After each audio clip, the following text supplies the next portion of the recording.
Hello বন্ধুরা, কেমন আছেন সবাই? আশা করছি সবাই সুস্থ আছেন এবং ভালো আছেন। চরিত্রহীন উপন্যাসের ৬৪তম পর্বে আপনাদের সকলকে স্বাগত। চলুন শুরু করা যাক। হারানো ক্ষণকাল চুপ করিয়া থাকিয়া হতাশ হইয়া বলিতেন, কিরণ, জানি তোমার মনের গতি কোন দিকে ঝুঁকে আছে, কিন্তু যতদিন তুমি পরকালের কল্পনা, আত্মার কল্পনা, ঈশ্বরের কল্পনা প্রভৃতি জঞ্জালগুলি মনের মধ্য থেকে পরিষ্কার করে ঝেঁটিয়ে না ফেলতে পারবে, ততদিন সংশয় তোমার থেকে যাবেই। সুখ যে জীবনের শেষ উদ্দেশ্য এবং সুখী হয় যে জীবনের চরম সার্থকতা, একথা বুঝেও বুঝবে না। কেবলই মনে হতে থাকবে, কে জানে, হয়তো বা আরও কিছু আছে, অথচ এই আরও কিছুর সন্ধান কোনো দিনই খুঁজে পাবে না। এ তোমাকে ব্যস্ত করে রাখবে, অথচ গতি দেবে না। আকাঙ্ক্ষা জাগিয়ে তুলবে, কিন্তু পরিতৃপ্তি দেবে না। পথেই এর গল্পই বলবে, কিন্তু কোন দিন পথ দেখিয়ে দিতে পারবে না। এইভাবে শিক্ষা ও সংস্কারের মাঝখানে কিরণময়ী মানুষ হইয়া উঠিয়াছে। আজ তাহার একটি একটি করিয়া সে কথা মনে পড়িতে লাগিল। এমনি করিয়া তাহার চিন্তার ধারা যখন বর্তমান দুঃখকে বহুদূর অতিক্রম করিয়া অতীত দিনের অগাধ অতল দুঃখের সাগরে হাবুডুবু খাইয়া মরিতেছিল, এমনই এক সময়ে কোথা হইতে দিবাকর শুষ্ক ম্লান মুখে কেবিনের ভিতর আসিয়া প্রবেশ করিল। তাহাকে দেখিবা মাত্রই কিরণময়ীর দুঃস্বপ্নের ঘোর এক নিমেষে কাটিয়া গেল। সে মুখখানি স্নেহ হাস্য উজ্জ্বল করিয়া তিরস্কারের স্বরে কহিল, ব্যাপার কি বলো তো ঠাকুরপো, কী করে বেড়াচ্ছ? খেতে দিতে হবে না নাকি? আচ্ছা ছেলেবাবু। তাহার কণ্ঠস্বরে দিবাকর এতদিনের পরে একেবারে চমকিয়া গেল। অকস্মাৎ মনে পড়িল যে কত শত সহস্র বৎসর ধরি বহিয়া গিয়াছে বৌদির এই কণ্ঠস্বর সে শুনিতে পায় নাই। সে স্বরে বিদ্বেষ বিদ্রূপের জ্বালা নাই, তাহা যথার্থই স্নেহের বেদনায় কোমল। মানুষের কান যেখানে সেখানে ভুল করে না। কি করিয়া সে যেন চিনিতে পারে। দিবাকর অভিভূতের ন্যায় চুপ করিয়া রহিল। কিরণময়ী পুনরায় মৃদু হাসিয়া কহিল, সকালবেলা থেকে এতক্ষণ ছিলে কোথা শুনি? দিবাকর আস্তে আস্তে বলিল, নিচে। নিচে? এতটা বেলা পর্যন্ত নিচে বসে কেন? একবার উপরে এসে কিছু মুখে দিয়ে যাবারও বুঝি ফুরসত পাওনি? প্রত্যুত্তরে দিবাকর শুধু অপলক চক্ষে চাহিয়াই রহিল, মুখ দিয়ে একটা কথাও বাহির হইল না। কিরণময়ী পুনরায় জিজ্ঞাসা করিল, নিচে করছিলে কি? তাহার মুখের উপর জ্যেষ্ঠা ভগিনীর এই নির্মল স্নেহহাস্য কণ্ঠে ভালোবাসার তেমনি অনুরাগ যাহা কলিকাতায় প্রথম আসিয়া ইহারই কাছে লাভ করিয়া দিবাকর কৃতার্থ হইয়া গিয়াছিল। আনন্দে তাহার চোখে জল আসিবার উপক্রম হইল। সে কোনো মতে তাহা নিবারণ করিয়া বলিয়া ফেলিল, বৌদির নিচে একজন বাঙালি পরিবার নিয়ে আরাকান যাচ্ছে, তাদের সেখানে বাড়ি পর্যন্ত আসে। কিরণময়ী উৎসুক হইয়া বলিল, বলো কি ঠাকুরপো? দিবাকর কহিল, সত্যি বৌদি, বেশ ভালো লোক তারা। কিরণময়ীর কথা মাঝখানেই বলিয়া উঠিল, তাহলে আমরা তো তাদের বাড়ি গিয়েই উঠতে পারি, তার পরিবারের সঙ্গে আমার ভাব করে দিতে পারো না? দিবাকর খুশি হইয়া বলিল, কেন পারবো না? বাড়িউলিটি বলছিলেন তোমার সঙ্গে একবার। কিরণময়ী বিস্মিত হইয়া জিজ্ঞাসা করিল, বাড়িউলিটি আবার কে ঠাকুরপো? দিবাকর কামিনীর সংক্ষিপ্ত পরিচয় দিয়া কহিল, হরিশবাবু ওই বলেই তার স্ত্রীকে ডাকেন যে। একখানা বাড়ি আছে কিনা তাদের? শুনিয়া কিরণময়ী মৌন হইয়া রহিল, কারণ এই বাড়িউলি শব্দটি সে ইতিপূর্বে কলিকাতার দাসীদের মুখে যে সকল গৃহকর্ত্রীর উদ্দেশ্যে ব্যবহার হইতে শুনিয়াছে, তাহারা কেউই ভদ্র গৃহিণী নহেন। তাই দিবাকর যখন তাহাকে সঙ্গে করিয়া এখানে আনিবার জন্য উদ্যত হইল, তখন কিরণময়ী একটু হাসিয়া স্নিগ্ধ কণ্ঠে কহিল, তিনি ভালো লোক তো ঠাকুরপো?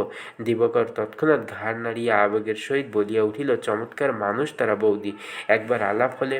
কিরণময়ী বলিল, না হয় আজ থাক ঠাকুরপো, আর একদিন।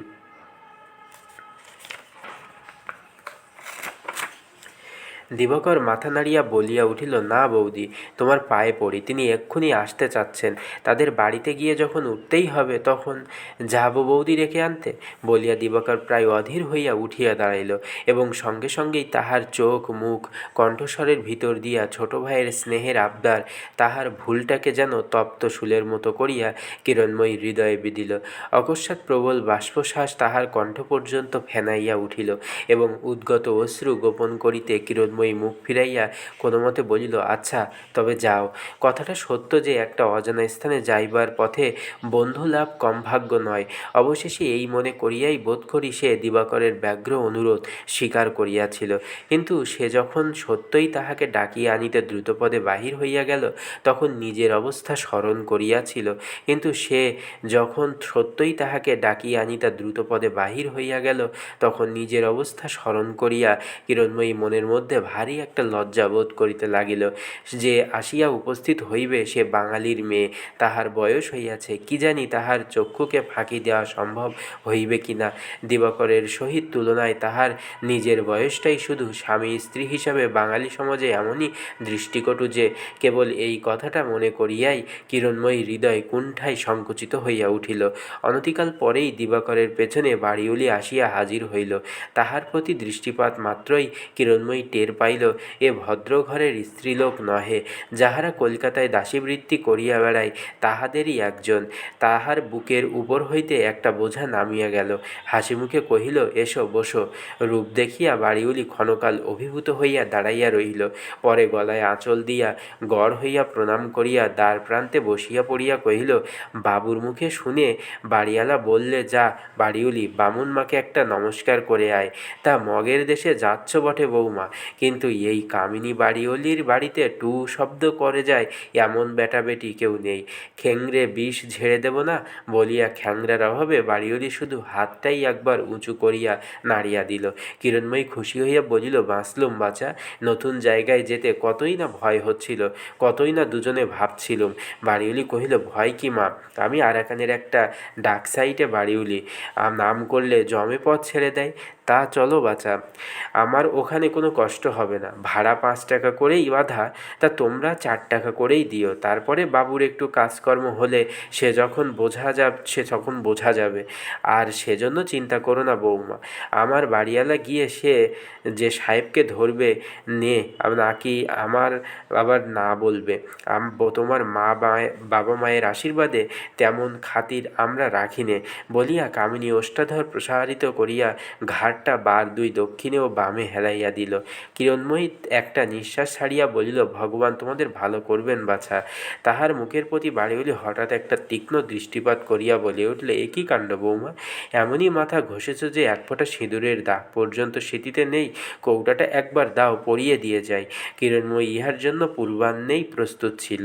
সে হাতটা দেখাইয়া কহিল, না বাছা, মাথা ঘষার জন্য নয়। নোয়া সিঁদুর আমার 1 বছর থেকে মা কালীর পায়ে বাঁধা আছে। ও বছর বাবুর প্রাণের আশা আর ছিল না। সিঁদুর নোয়া বাঁধা রেখেই ও দুটো কোনো মতে বজায় রাখতে পেরেছি মা। বলিয়া সে একটুখানি দীর্ঘশ্বাস মোচন করিয়া আর চোখে দিবাকরের পানে চাহিয়া দেখিল তাহার মুখখানা লজ্জায় কুণ্ঠায় একেবারে বিবর্ণ হইয়া গিয়াছে। তাই তো বলি মা, বলিয়া বাড়িওলিও সহানুভূতি প্রকাশ করিয়া কহিল, তা আমাদের আরাকানেও কালীবাড়ি আছে। পৌঁছেই একটা পুজো আচ্ছা যা হোক দিয়ে নোয়া সিঁদুর ছাড়িয়ে নিও বৌমা, নইলে 5 জন 5 রকম ভাবতেও পারে। এমন হারামজাদা জায়গা আরাকানের মতো আর সংসারে আছে নাকি? শুধু আমাদের ভয়েই যা একটু শাসন আছে, নইলে। কিরণময়ী সহাস্যে কহিল, সেই কথাই তো বাবুর সঙ্গে আজ 2 দিন ধরে কেবলই হচ্ছে। কত সুখ্যাতিই যে উনি তোমাদের করছিলেন সে আর তোমার মুখের সামনে কি বলবো। জাহাজে উঠে পর্যন্ত ভয়ে সারা হয়ে যাচ্ছি। বাচ্চা কি হবে তা ভগবান। কথাটা শেষ হতেই পারল না। ভয় কি মা, বলিয়া অভয় দিয়া বাড়িওলি আত্মশ্লাঘায় পঞ্চমুখ হইয়া উঠিল এবং দেখিতে দেখিতে উভয়ের ঘরকন্যা সুখ দুঃখের গল্প এমনই জমিয়া উঠিল যে কে বলিবে 10 মিনিট পূর্বে দুজনের লেশমাত্র পরিচয়ও ছিল না। অদূরে চৌকিটার উপর দিবাকর সেই যে আসিয়া বসিয়া পড়িয়াছিল আর উঠে নাই। কিরণময়ী কত মিথ্যা যে কিরূপ অসংকোচে ও অবলীলাক্রমে বলিয়া যাইতে পারে, শুনিতে শুনিতে সে যেন এক প্রকার অহতচেতনের মতো স্তব্ধ হইয়া গিয়াছিল। এতক্ষণ পর হঠাৎ সম্বিত ফিরিয়া পাইয়া সে উঠিয়া বাহিরে যাইবার উপক্রম করিতেই কিরণময়ী বলিয়া উঠিল, সারাদিন খাওনি, আবার বাইরে যাচ্ছ যে? বন্ধুরা, আজ এই পর্যন্ত। পরবর্তী পর্ব আপনাদের জন্য আগামী দিন নিয়ে আসব। ততক্ষণ পর্যন্ত সবাই সুস্থ থাকবেন, ভালো থাকবেন। ধন্যবাদ সকলকে। শুভ সন্ধ্যা।